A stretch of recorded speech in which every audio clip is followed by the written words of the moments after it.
আপনাদের রেখে যাওয়া কাজগুলো এখন যারা আসবে নির্বাচিত হবে তারা যেন করে, সবার ভিতরে যেন ওইটাই থাকে আর কি, যে আপনার কাজগুলো আমি করব না সেটা না, মানে আপনার এটো বাসনটা যেন আমি ধুইতে পারি।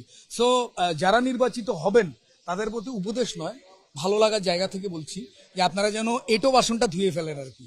যে জিতবে জিতুক, কিন্তু যে জেতেনি, যে হেরেছে, সেও আমাদের খুব কাছের এবং আমরা একসাথে চলতে ভালোবাসি।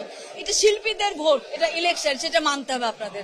আমি এটা শৈল্পিক একটা মন মানে পরিবেশ এবং শৈল্পিক একটা মানসিকতা আছে সকলের, সেই জন্যই আমি মনে করি যে ইলেকশনটা খুব আনন্দের উৎসব আমাদের।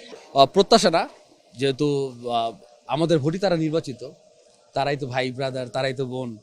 তো তাদের কাছে একটাই রিকোয়েস্ট যে আমরা সবাই একসাথে থাকবো, সবার বিপদ আপদে এমনি পাশে থাকে সবাই আর্টিস্টরা।